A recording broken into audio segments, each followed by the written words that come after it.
This is not something that needs to merely stop at a poll promise or as a slogan, as a fancy slogan, because it's good to hear. To what extent this is going to work on ground?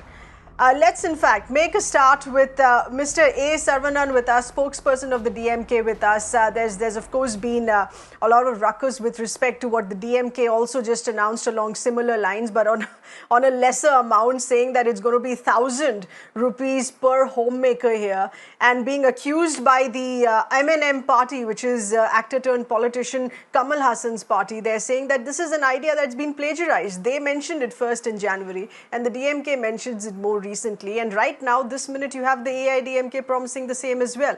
So Mr. Saravanan, you have also done some number crunching. There had to be a clarification that was issued by the DMK on technically how many crores need to be allocated, how much of it is really going to be possible on an annual budget for the state to be working on here. But the AIDMK is pitching a higher amount here. How do you think this is eventually going to trickle down to the real beneficiary? As a DMK, as a party, has this great respect among Tamil voters. That is, solvade seivom, seivade solvam. It means we will do what we promise and we promise what we will do. That is what we have been doing for the last 30 years. 50 years we are in power.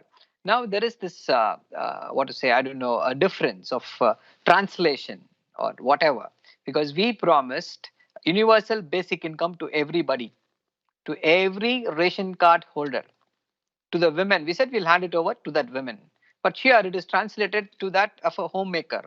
We don't differentiate between anybody. This is a promise of universal basic income, which everybody said will improve the standards of living of everybody.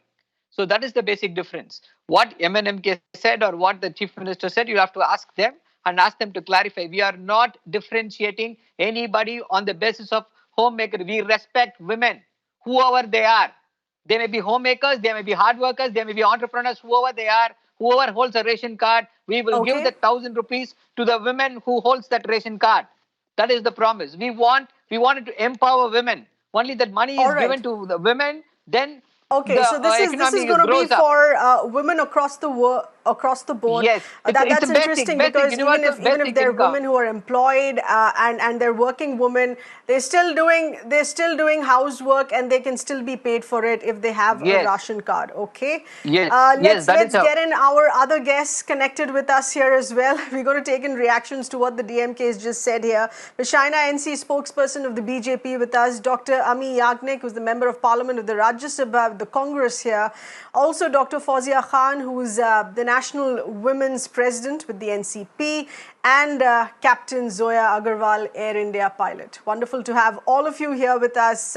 Next reaction, let's get it from China NC here. China, what do you feel about this view here, that there is, of course, there's a start of a dialogue process here. We have 3 political parties now talking about it officially as a poll promise, as a manifesto here. Do you think that this is just in the thick of election season? It's going to die down soon after 2nd of May when the results are announced, when the election numbers are out? So, Sahar, this is election time. So, obviously, there's going to be a lot of commentary. But more importantly, today is International Women's Day.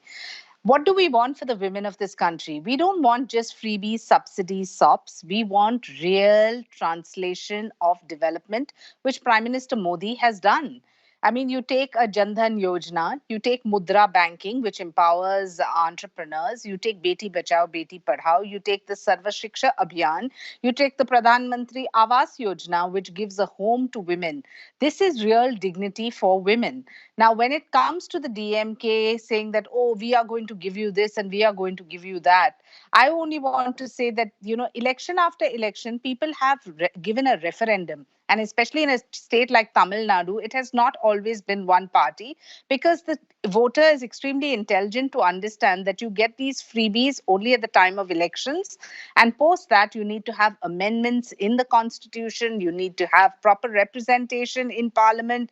You need to have better facilities. But Prime Minister Modi, whether it's an Ujjwala, where you have a gas cylinder at home, or you have 2 lakhs to build a concrete home, which goes to Tamil Nadu and every other state in the country, I think is genuine empowerment. And especially on a day such is this, where we are applauding and looking up to all those women who have done India proud.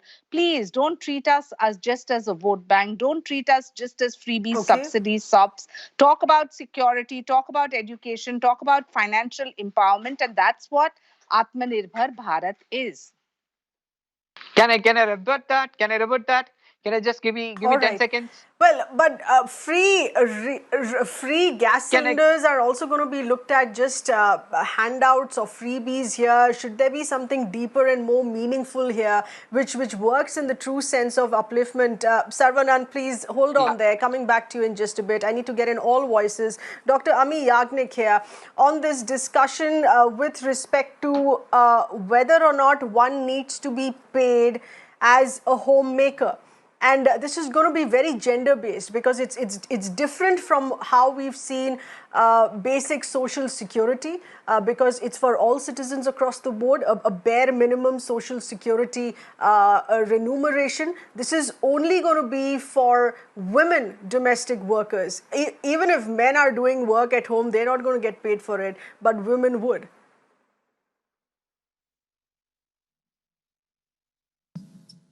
See, I think this is election time, as Shaina ji said. Talking about these freebies or giving out money, I think maybe only for the election time, because what we are talking about is a larger issue. We are talking about unpaid work and what women do at home, like child caring and elderly caring and doing all other works. Here there are other issues like, you have not given the right basic infrastructure where women put in all their efforts from morning to evening just to sort out these issues on the domestic front. So this particular money doling out looks like an election freebie. But women will definitely understand that this is not real development. Women want education, women want safety, women want jobs, women want to see that their skill sets are recognized, they get opportunities, and in the long run, they get some kind of a security. So these are issues which cannot be just talked about in a debate or at an election time. These needs a proper policy in place. We need social infrastructure in place. We need to reduce the burden of homemakers, need to redistribute the work share. We need to recognize this aspect and then come to a conclusion. Okay. But the Congress had first raised this issue in the year 2012 and then entirely forgot about it. I'm going to be coming back to you on that in just a bit here. But Dr. Fawzia Khan, in your view, is this just hollow sloganeering or part of just this one-off election campaign? You think our systems, our social security infrastructure, any of that is not in place to be able to facilitate this, to have homemakers' remuneration?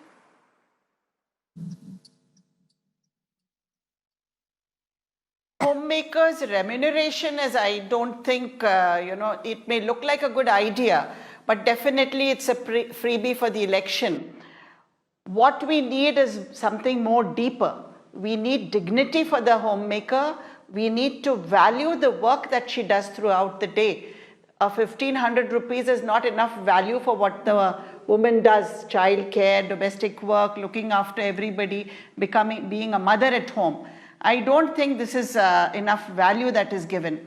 But at the same time, the more deeper problems, like the security of women, the sensitiveness towards their development, this is what has to be looked at by the government. Not just distributing subsidies is not the answer. I don't agree to that. And I feel when we come to the security of women, that's the primary thing which every government should look into. Because look at the Arms Act, for example. In the Arms Act, you have very stringent licensing rules. But why don't we make it a very, very simple and easy procedure so that a woman can possess her own weapon for her own safety?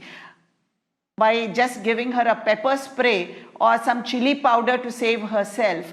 Some concrete decisions like this must be made in terms of her safety, in terms of her education, in terms of her employment, and especially in terms of her role as a leader. leadership roles have to be given to women.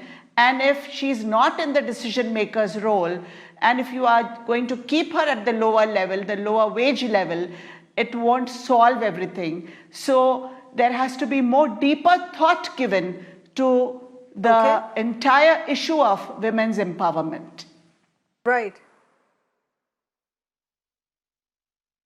Well, Dr. Khan, you made some very original points here on this, but let's also get in a neutral voice, someone who's achieved a lot and made India proud in her own steam, in her own right here. We have Captain Zoya Agarwal with us here as well. Captain Zoya, many thanks for being with us.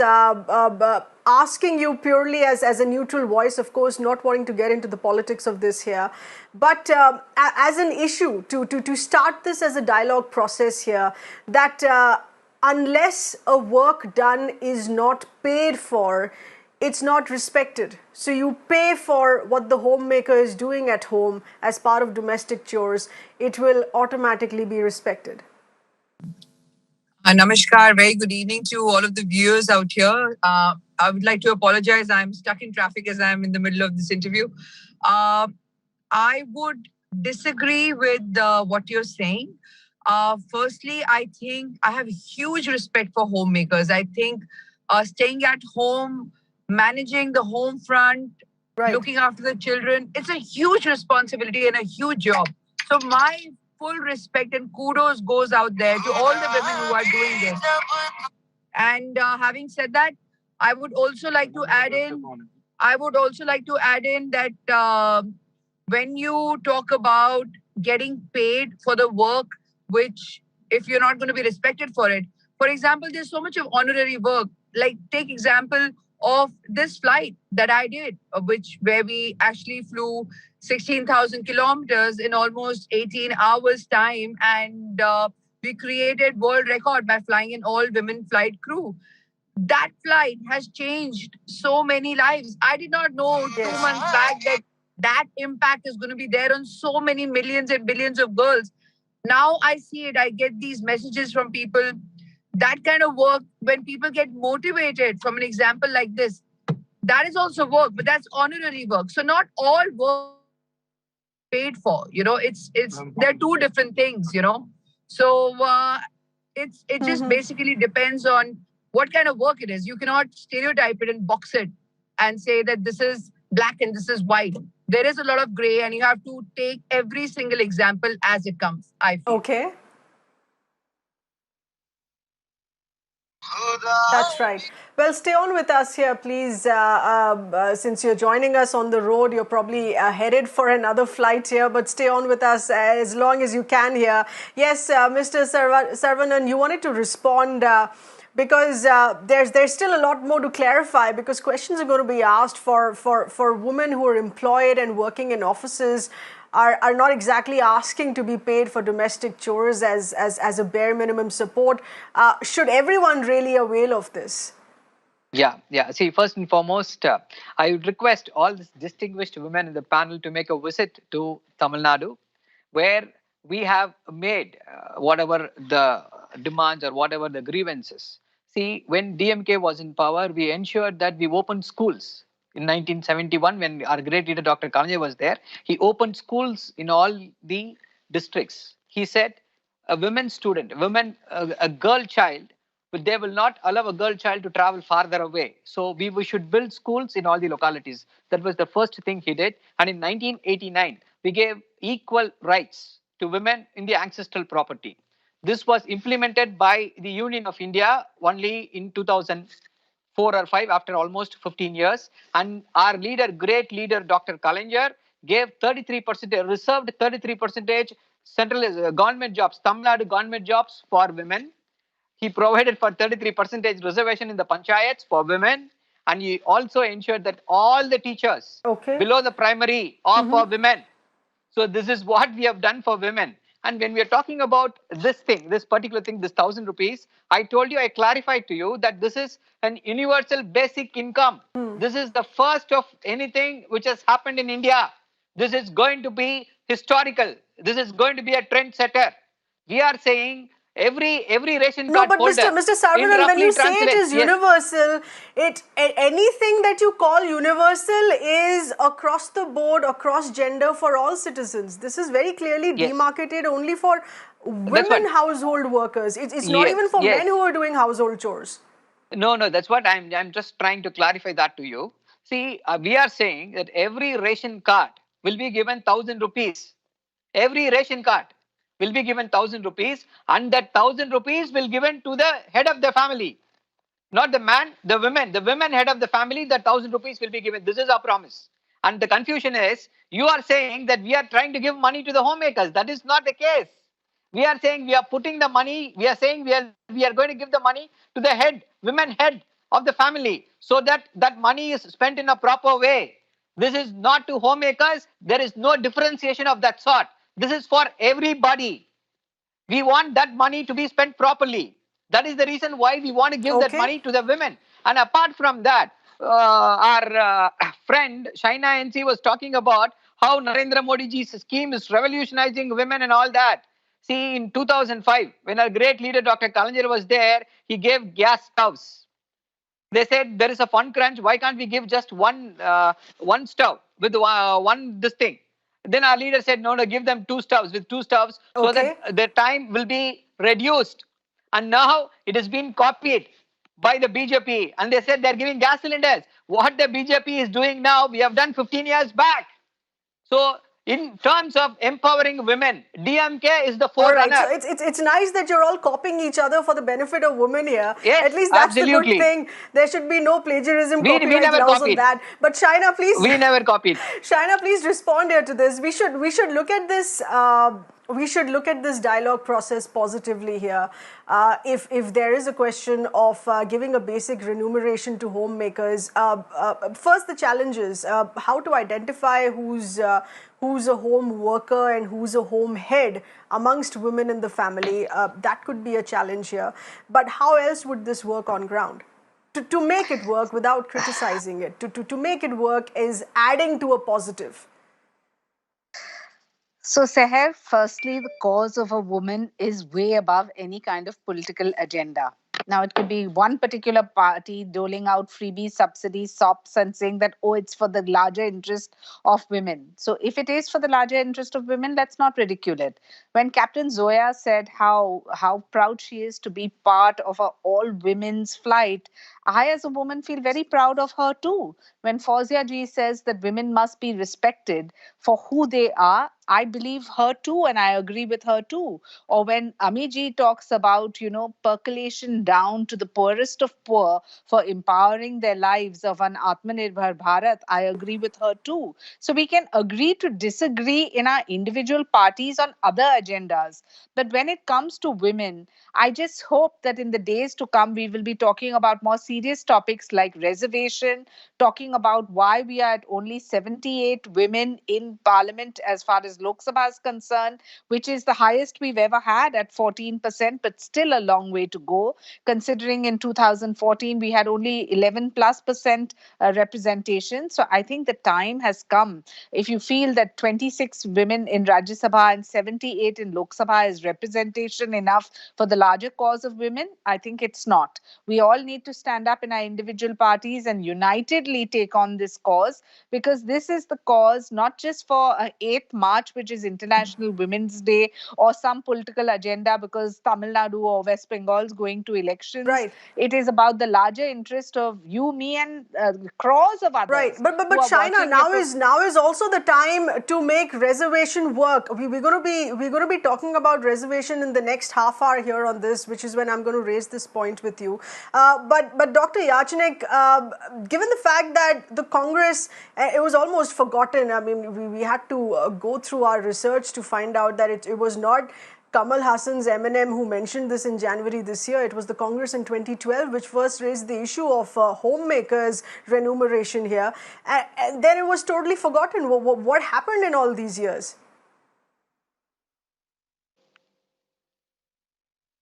No, well, when that was announced in 2012, or we were working towards that, there was a different consideration. I told you that we are in 2021.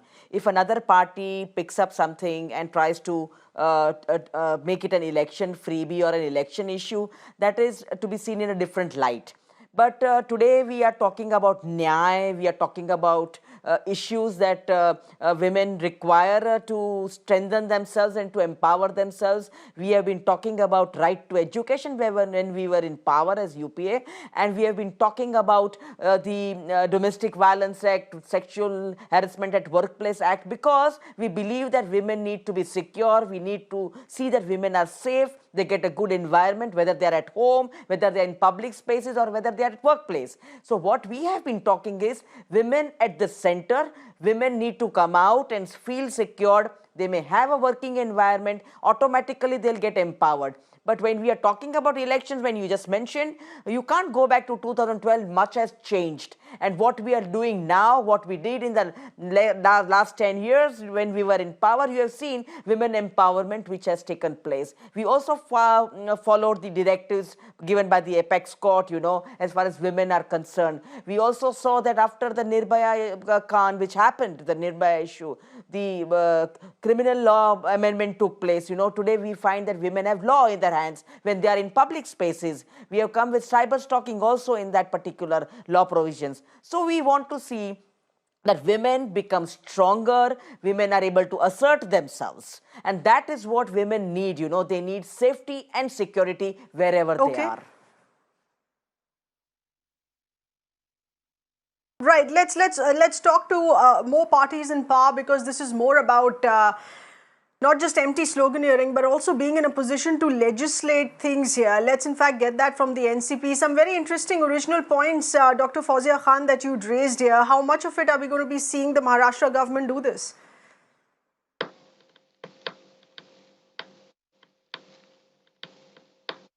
Well, most of this, what I raised, is related to the government of India, because I was talking about more subjects related to the government of India. And definitely whatever we can do in Maharashtra, we have come up with the Shakti bill for women, for their safety. And Maharashtra, of course, will be going ahead in this. But what I insist upon here is women should be brought on to the decision-making table. And it is now high time that the Modi government brings in the reservation bill for women for discussion in Parliament, so that they, since have a very comfortable majority, this bill can be passed, and this passage of the bill can be a historic decision where women can really move towards empowerment, towards more leadership roles in the country. And only when women take up the leadership on a larger scale and not remain at low wage paid roles, only then we can hope to see a change, a real sea change in society, which is needed. Because today what is needed is more sensitiveness towards a woman. The other day I was traveling from Aurangabad on a train, and I saw a coolie woman pulling a cart. And in fact, because I was traveling in a group, I had a lot of luggage with me. And this woman, she put all the luggage onto the cart and she was pulling it. And when I tried to pull that cart myself, I really felt what immense drudgery it is. So we need to be sensitive, and we need to be more balanced about the roles that we give to the women in our country. And where there's a choice, I'm sure we should avoid roles where such drudgery is involved.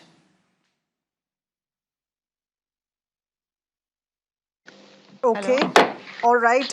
Some of what you raised, I'm just disconnected, going to I think. bring it back to you. This is basis reservation here. My final question here to Captain Zoya, if you're still with us, Captain, if my voice here is going through, as you said, that this is a respectable job in itself. You're raising a family. You're anyway working towards the benefit of a country, of a given nation here, and you can't exactly put a price to it. But do you think the start of a remuneration is the step in the right direction, because it's still putting a price to it? If that makes the women of our country happy, so be it. Anything that can make the women stronger in terms of being more empowered? Yes, absolutely.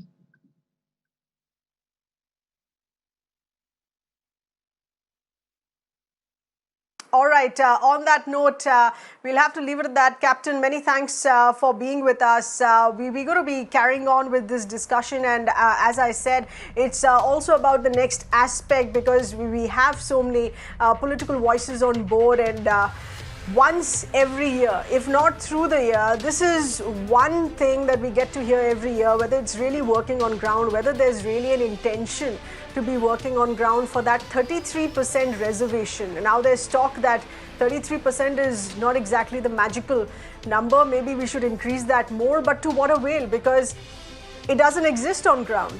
And it's been in talks for a decade and a half now, and nothing's really worked on ground. This is 33% in reservation in government jobs, in politics, in state assemblies, in parliament. How far have we reached, and whether or not this idea is now stale? It's a hollow, empty slogan. One needs to go beyond it. And we're going to be taking this through with our voices who've been with us since 8 p.m. We're going to be having newer voices here as well. But back to you, Dr. Yachnik, because you talked about reservation here. And you said that this is that one step in the right direction. But even if we have more women in parliament, more women in state assemblies, it doesn't directly work in immediately passing laws and legislations here which are going to have a direct impact on women's life, on the larger janta. It's not that formula, it's not that magical formula that as it is pitched to be every time.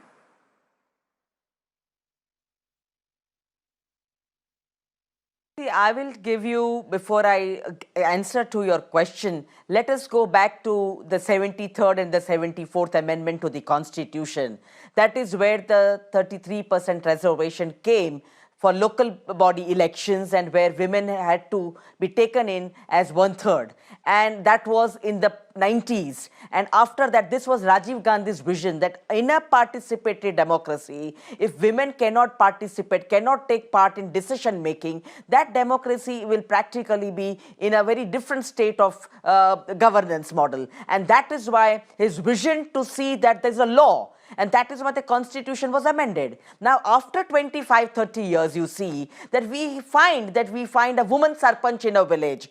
And then we find that in the last 25 years, we have had a lot of women sarpanches, more than 1,17,000 to be very precise, in our country. This would not have been possible if there was no law, because nobody, no society in India, our society is not ready and willing to just give tickets to women to contest elections. So this is going to be, this is the tried and tested thing. I think the vision of Rajiv Gandhi is there for us, and that is why 33% should be there for parliament and assembly. Let women come in, let them take part in the participatory democracy, let them even sit for decision making, let them think about the women. It will gradually become a success story. You just can't find that there will be overnight results, as you are asking, that any difference is going to be made. Of course, there is going to be a difference, but let there be a participation by women by law, because unless and until we have women participation in a democracy, in political arena, we will not have political empowerment of women. We will find economic empowerment, we will find educational empowerment, we will find business empowerment. Now is perhaps to have that, because we're sitting in a central government with a single party majority which is capable of bringing that in parliament here. Shaina, that's for you in just a bit, but let's also welcome Kalikesh Narayan Singh Deo, former member of Lok Sabha here of the BJD. And the reason, Kalikesh, hi, thanks for being with us here. The reason here being with respect to specifically what we have with BJD having already reserved 33% women amongst its candidates for the Lok Sabha 2019 elections here. What is that difference that you've seen on ground? This was something that was promised, that has now been met with to an extent. How has it dramatically changed things on ground? Should one be dependent on the single promise instead of working on other sectors and other aspects as well? Look, I don't think it's an either or. The fact is that this women reservation bill was first introduced in 1996. And ever since then, majority of the parties have been talking about it, but just giving it lip service. The Biju Janata Dal was ready to accept it and adopt it in any manner it was proposed. And we strongly believe that 33% reservation for women should be there in both Lok Sabha and the state assemblies. In fact, Biju Patnaik first introduced a 50% reservation for women in the local body elections way back in the 90s. And having said that, when none of the parties came forward, especially the national parties, the two national parties, the Congress and the BJP, in the last decade or so, the Biju Janata Dal so moto decided to reserve 1/3 of the tickets it gave out in the Lok Sabha to women. And I think about 6 or 7 or 8 of them have actually won the election. So it's a very good sign and symptom. And I find that, I mean, today we attended a meeting of about 5,000 ladies. Today is Mahila Divas. And you can see the confidence in these ladies. You can see how demands from villages have changed. It's gone from, temples and clubs to more of water bodies and more of drinking water and more of quality education. There is a huge, huge benefit in ensuring that women actually come into positions of power and positions of decision making. I think the softer aspect, the very different aspect of development, actually gets picked up by women because they may not have paying jobs as laborers in some cases, but they certainly manage their homes, and it's their homes and their families that they're most concerned about, and they actually are much more sincere and much more genuine sometimes than the other voters or the people that we come across. So I think, given that Naveen Patnaik has done it in a so matter manner, I think other parties should adopt it. And there's nothing stopping the BJP today from giving 33% reservation. And I'm sure 90% of the parties will support it.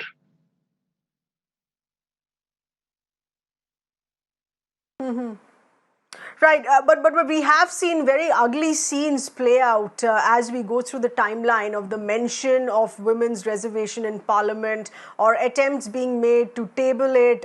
There have been very, very ugly scenes that we've seen of papers being snatched and all of that nature of protests and sloganeering that we've seen against it. But Shaina, now is the time. We haven't had. We haven't had this number of a brute majority of a single party in the Lok Sabha. If it has the conviction to do it right now, why haven't we done it? Well, I completely agree with you, and I'm not going to dodge the question. I think the cause of women's reservation is above that of any particular party. And I hope more people, more male counterparts speak like Kalikesh ji and say it as it is. But having said that, please understand the Bharatiya Janata Party is the only party in the country that has 33% reservation when it comes to organizational posts for women as well. So that's also a good start. You have women like myself who have been treasurers of the party for 6 years, which is unprecedented otherwise. So I think that needs to be also addressed. At the same time, when it comes to 33% reservation, yes, we want it in assemblies, we want it in parliament. You do have our male counterparts from all political parties who feel threatened and insecure and feel that their space will be completely hampered. And it is true to a certain extent because in any Lok Sabha election where you have over 8,800 candidates, of which only 660 odd are women, and if you take 2014 to 2019, the escalation of representation in parliament from 11% is a mere 14.5%. Now you take our neighboring countries, whether it's a Bangladesh, a Nepal, and Afghanistan, or even a Pakistan has more women representatives than India. So I think the cause of women and women's reservation is way bigger than that of any personal agenda that any parliamentarian should have. And I'm glad that you have constantly shown that even a country like Bangladesh is so ahead of us, as is Afghanistan, and as I said, Nepal and Pakistan too. The point here is that every time this bill is tabled, whether it's a private member or it is, comes up for debate, be it the Lok Sabha, the Rajya Sabha, yes, we do have the numbers. I think this is the time, it's the opportune time to, the Prime Minister has done such remarkable work when it comes to women's dignity, whether it's triple talaq or just ensuring, even an Article 370, or the fact that you have so many people who have had no voice in remote parts of the country, whether it's the Northeast or Kashmir, and here women are in a position now to feel empowered in every way. So this is the opportune time. I'm sure he will propose it when he deems fit, Okay. or when is the correct opportunity. But having said that, gone are the days of tokenism. We don't want to just be speakers and presidents and one odd chief minister here and there. I think the time has come for actual representation, and for any party that does give women that opportunity, they must be applauded for the same. That's right. All right, and let's look at this as a pressing urgency. Glad you agree with that here on this, Shaina. Very, very gracious of you here.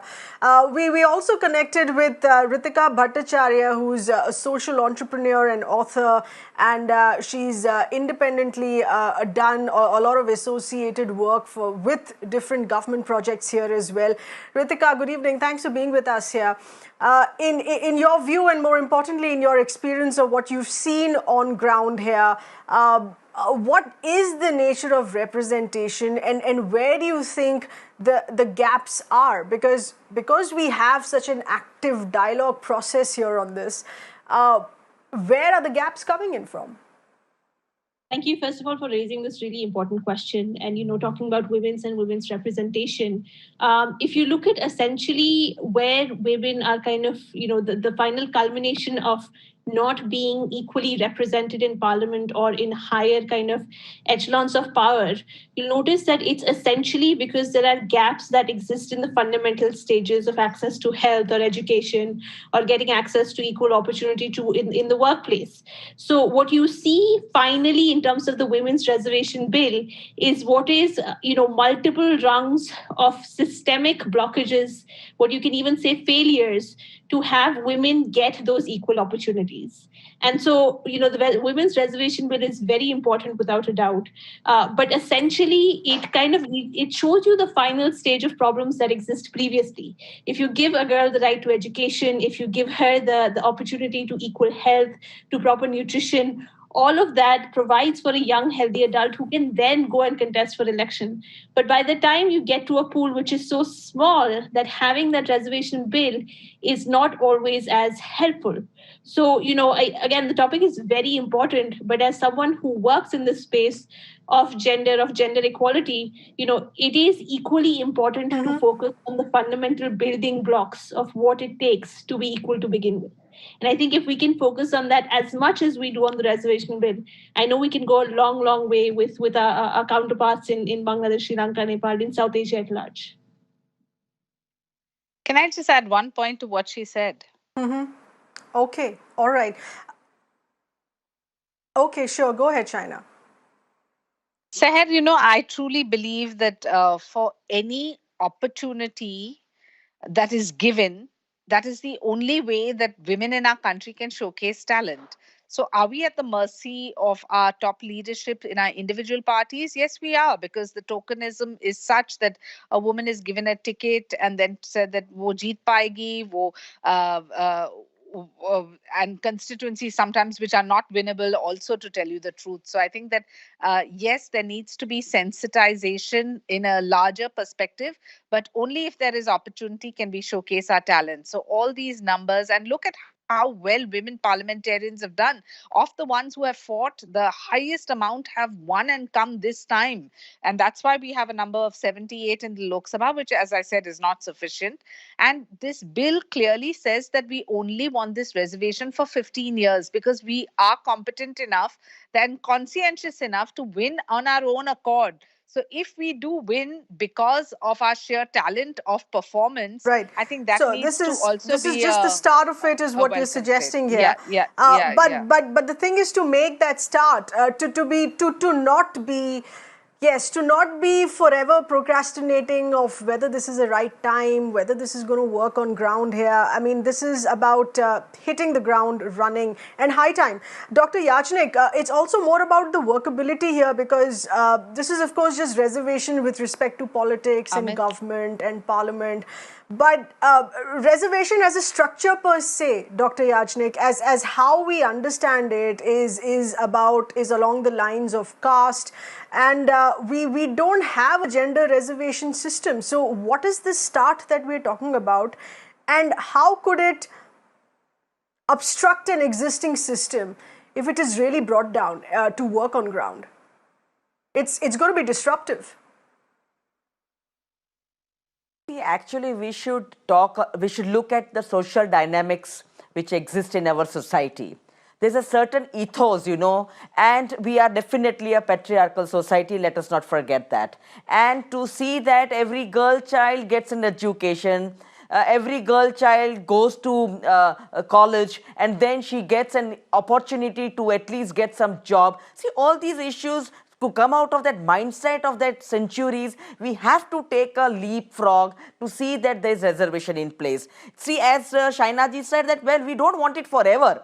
But to jumpstart, to do something, to bring them into the mainstream, that they may think that, yes, we are capable of taking decisions and sitting with men and in a room and take some kind of decision. For example, you take the Companies Act and the corporate sector. We had to bring an amendment in the company law that a woman has to sit on the board of the directors. So there, because of that mandate by law, the woman is sitting in the boardroom. Otherwise, it's not possible that people want men, or the society wants women to sit in these kind of senior positions, or the position where she can take decisions, she can show her mindset, or she can say that, yes, this is the way we go. So this is necessary right now. If you remember, it was in the last Rajya Sabha sitting that the UPA government did come, the Rajya Sabha passed the reservation bill, but it lapsed in the Lok Sabha. So we need a political will right now in order to give this push to women. If they get a chance, you give them an opportunity, they'll groom themselves, and definitely there will be some kind of a stronger, positive and constructive participation by women in the political arena. Once you see the political arena, women are setting forth the steps and into. let's we are seeing women in education, in science, in the medical field, in the lawyers field, in the judiciary, and in business enterprise. But we are not seeing them in political arena, and that is why we need the reservation right now. We're doing it without reservation. So once again, it can also raise a question on why need that reservation. But yes, there is a very conscious obstruction to that path of reservation in politics here. But let me also introduce Mr. Suparno Moitra, spokesperson of the TMC, with us here as well. Good evening, Mr. Moitra. Thanks for being with us here. And the reason we have the TMC here, because the TMC exhibiting that as an example, because even as a state assembly, as a state assembly per se, 40 women MLAs, and strictly speaking for the TMC, having already reserved 40% here seats for women candidates, which we'd seen in the 2019 elections here. So Mr. Moitra, your message to the other voices or the other political parties that we have, saying that this is a difficult process, there needs to be a correct timing to this, there needs to be more thrashing out on workability, which is why we're not seeing it across the board, which is why we don't have other political parties do it. To you and to all the fellow panelists this evening, I wish everyone a happy Women's Day. From the All India Trinamool Congress, it is just not an esoteric thought for us.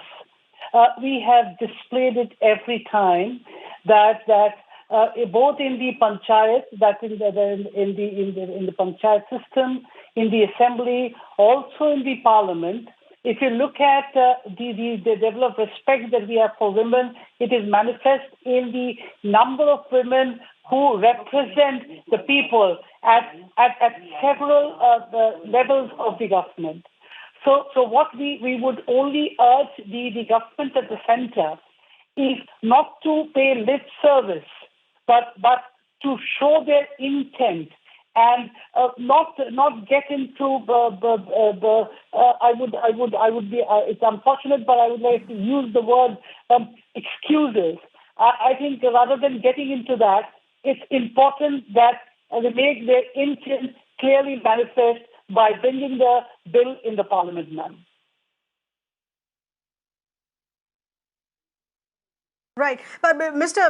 Moitra, I also wanting to understand to what extent it really helps to have women in politics, because as we just had our other voices mention that women have made it and made it well in other sectors, in other fields. The struggle there continues to remain in politics, and why should it be this nature of a struggle? Because if we're looking at women's presence in politics facilitating larger things, how does this facilitate larger, better upliftment scenarios for women if we have women in positions to legislate? I was hearing, because I got connected to this program pretty late, but I could hear the representative of the Indian National Congress, I believe. And she was also mentioning about this being a patriarchal society, right? So while we would celebrate these sort of days, but if you really look at the records, if you look at the labor force participation rate in India and post-COVID, we will also witness that the unpaid work for women has gone up, and they are not recognized for what they're doing. The participation in the labor force is also dwindling. Various facets of life, and if women are the lawmakers, and they understand it no less better than the men folk. So I think if they are there walking hand in hand, and in fact they could be better lawmakers than men, which is personally of the opinion, and my party also feels like that, ma'am.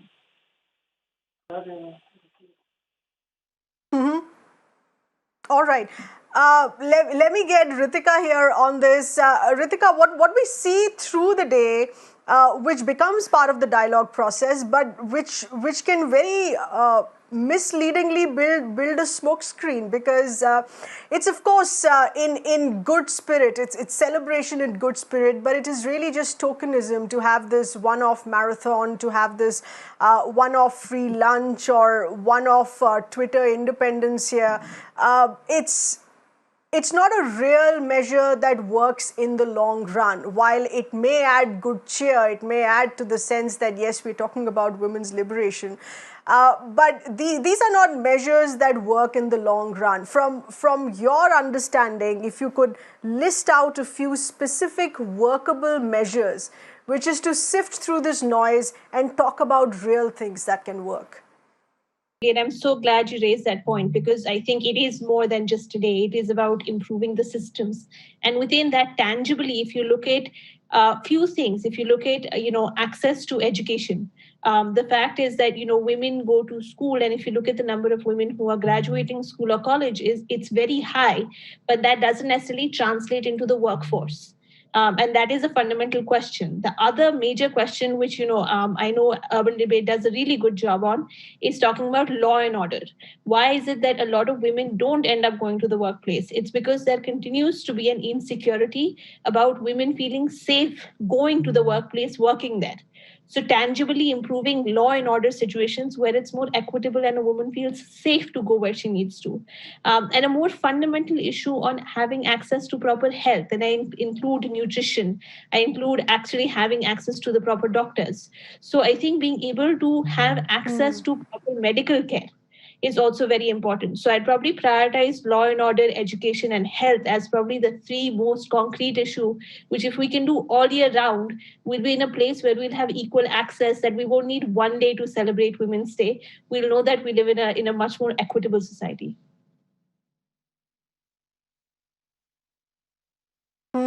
Very crisply put across there, and I'm going to put these 3 points across to Kalikesh here. Kalikesh, since there is a larger representation of women in the BJD in relative terms, in comparative terms, do you think that these are issues that come up more often? Is there a lending ear to these issues far more seriously if it's about health, education, and security for women? Absolutely. I think given the fact that there is a larger representation, is the issues which concern women most, as Ritika was just pointing out, the access to health, healthcare, nutrition, children's welfare. I mean, there's so many others which you can associate with that. I think these issues really form a large part of the governance and also the agenda of the Biju Janata Dal at this point of time.